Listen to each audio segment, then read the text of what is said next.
Hi guys, I'm back here. I know it has been a little bit of time, but I wanted to take some time off to take care of myself and kind of see what's going on next. I have a lot to fill you in on, but I am just here at my first transfer appointment of the transfer cycle for the frozen embryo transfer. I'm super excited. That wonderful person that you just saw was my IVF nurse, who is the absolute best. If you have any questions as to where I go and what practice I go to, feel free to leave the question in the comment. I'll definitely tell you. I definitely don't want to say it. I don't know if there's like any sort of laws or anything like that, unfortunately, but definitely make sure you say it in the comments here. I'm going to be filling you in on so much stuff. The after egg retrieval situation that kind of happened, where we stand with our embryos, and kind of just go over in depth kind of what's the next process. I think we're getting ready to go over my transfer medication calendar and kind of see what's supposed to happen. So hold tight and I will be back. Good morning, good morning, good morning. Hi everyone, I know it's been a little bit since I've checked in. I definitely have had a lot going on. I am back to work, which is why I'm in the car driving here. I'm stuck in traffic, so I said I'll try to film things here. I definitely wanted to keep you abreast of the situation. I did film a little bit, and you'll see in this video that I did film a little bit at the last doctor's appointment, which was the first doctor's appointment for our frozen embryo transfer. Brian and I are super excited and everything. So I am currently on day 3 of that cycle, getting ready to transfer in our embryo. I'm headed to work. It is a pretty gloomy day on the turnpike, and I'm a little stuffy this morning. I woke up pretty stuffy actually yesterday too. I don't know if it's my allergies or if it's I'm getting sick. Gab is sick, so I'm not sure if it's from her being back in school or what, but this little annoying cold thing has got to go. I don't have time for this. So I'm heading into work today. I did return back to work yesterday for the first time, and some of the things that we don't kind of talk about in terms of IVF and the process is the pain and the constant kind of crampiness you're in when you're preparing your body to accept an embryo, or when you're stimulating for retrieval. It's annoying, and it kind of never really goes away. It is something that I didn't really expect. I knew that I would kind of be in some sort of a pain, but I didn't really expect kind of what I'm feeling. It's hard to describe it here, but definitely wanted to be called. What was I saying about the pain? Yeah, it's definitely a lot different than kind of what I expected when it came to what I was expecting. I can't really put into words exactly what I was expecting when it comes to what I thought the pain level would be like, but it's not that. And I'm sure everybody will experience, have their own experiences when it comes to the IVF process and kind of what they feel and what exacerbates their pain. But being on estrogen and having endometriosis and my ovaries kissing, they touch, it's just not been the most comfortable feeling, but baby's worth it, so we'll see. Oh, we got our PGS test results back, and I've noticed that, watching other videos and things like that, it's a kind of a touchy subject as to who does or chooses to do PGS testing and who doesn't, and their own, reasons for it. I will say for us, it was 100% worth the additional cost. It was worth the additional wait time. It was worth it because we wanted to be sure that we can transfer the healthiest embryo. It is important for Brian and I to make sure we have kind of a seamless process, or as much as possible. And though it, you know, the PGS testing to some may feel like you're like kind of sort of playing God, I think that being, you know, over a certain age and having the reproductive issues that we may have and experiencing infertility, the PGS testing to me is a blessing. So that's how we looked at it, and we absolutely went forward with it, and we have our results. So I'll definitely talk about that later. I've been wanting to do this update for a little bit. I just wanted to take some time for myself because recovering from the retrieval and just getting my emotions back in whack, and as soon as they get back in whack, we go back into the frozen, you know, getting ready for the frozen transfer. But getting all of that back in whack, I wanted to just take some time to myself and not feel pressured. I really thank everybody for following our journey with us. But you have to remember in your journey that you have to take time for yourself.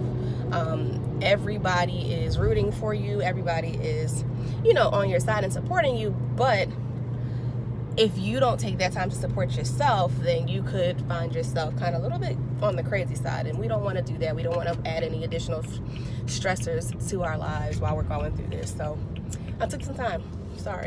Not sorry. Love you guys. But I'm definitely want to end this right here for now.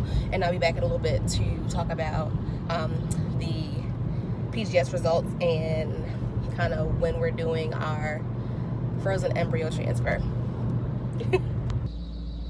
This is the look of exhaustion after a day of work. I am sleepy here. On the way home from work, today was a day I'm laying here. It is 75 degrees outside, and I'm driving my car with my heated seats on because my back is killing me. Not to mention, I've had a heat pad on all day trying to get through work.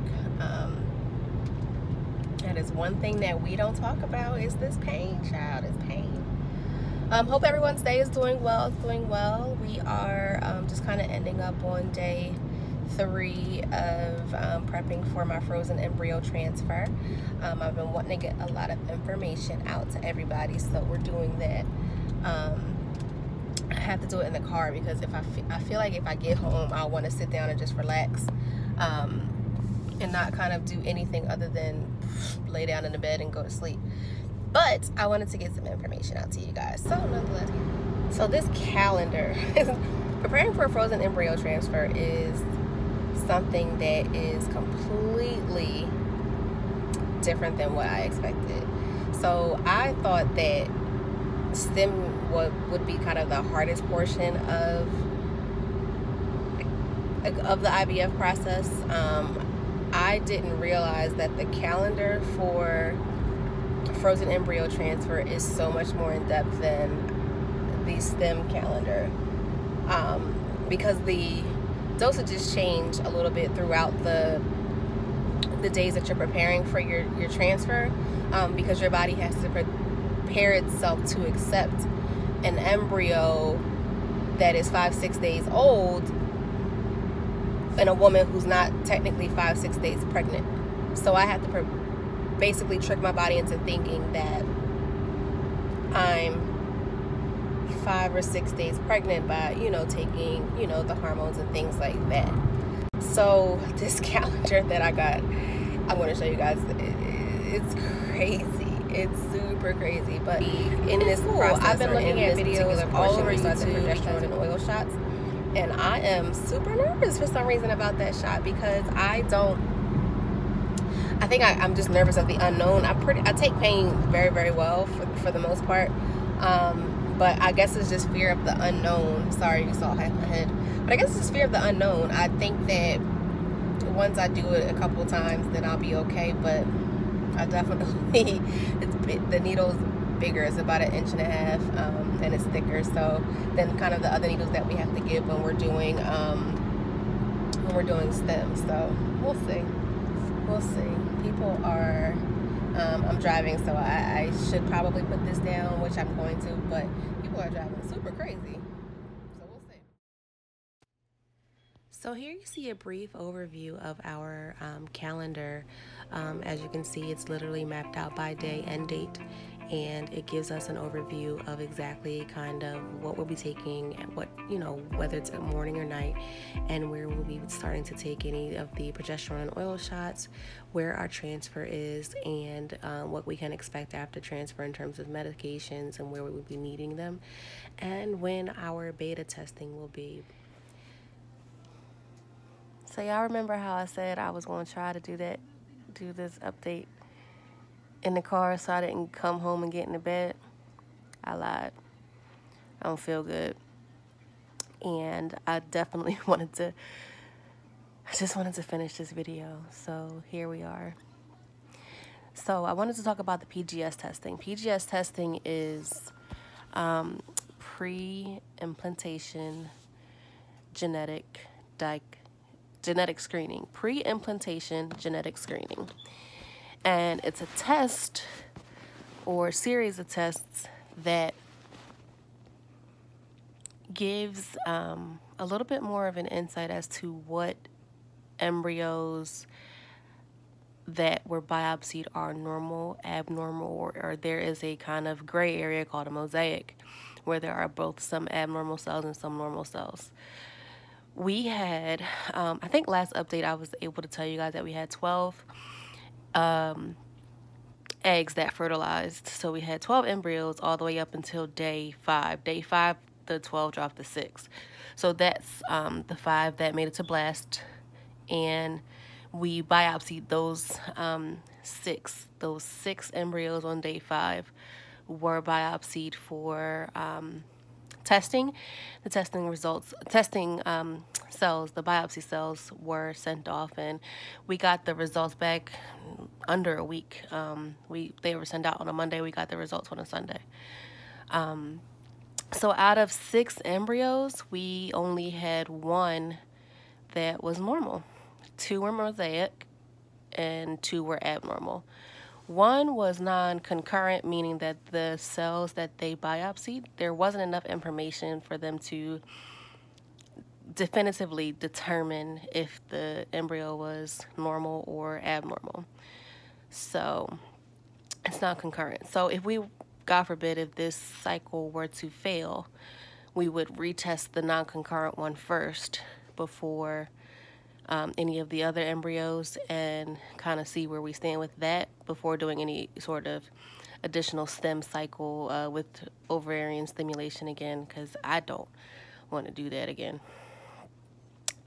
I didn't like it. Not that you're supposed to like it, clearly, but I just didn't have a good experience with this. So if I can not do it again, that would be a blessing. So we have 1 embryo, one lucky little bugger that's normal, and we will be transferring in about 2 weeks.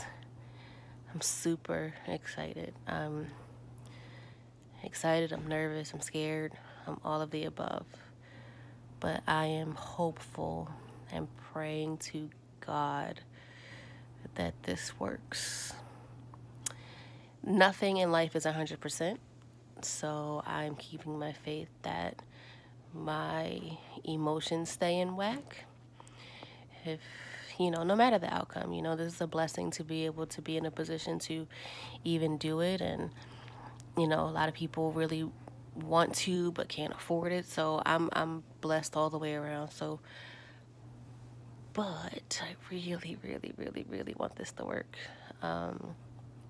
Really, really do.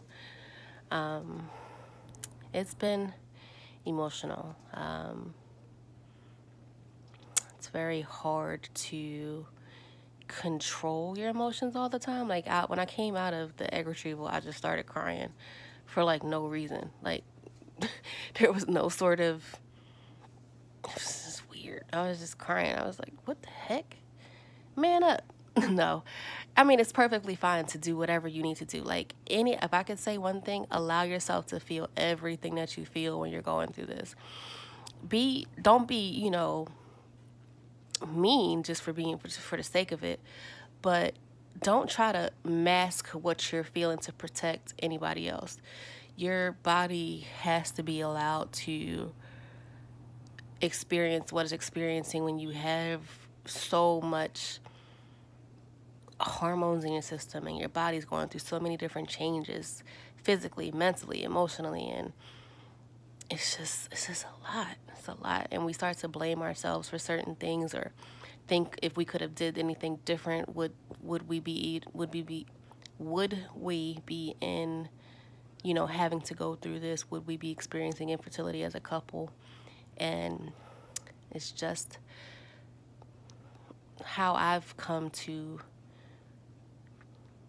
I think, get through it, is that this is what I'm supposed to be doing. I'm supposed to be an advocate for endometriosis, and I'm supposed to be an advocate for IVF and infertility and speaking your truths. And yes, it's a very private matter, but for me, if I can help one person to be okay, or if I can have one person feel like they can relate to me and I can be a voice for them, then it makes me super happy. So I want to thank everybody again for watching and following our journey here. I am going to get better at trying to post more. I forget that we have like a real life besides IVF, so I can probably post that too. So I'll do that. This weekend we have a lot coming up, so I'll try to relax today and tomorrow, and then I have my niece's first birthday on Saturday. Her first birthday party, her actual birthday is Sunday. But it's Auntie Baby. As always, thank you so much, and please remember to like and subscribe and share. If there's anyone that you know that may be going through struggles, please feel free to leave a comment. I will respond, and I appreciate every single one of you. B does too. And we'll catch you in the next video.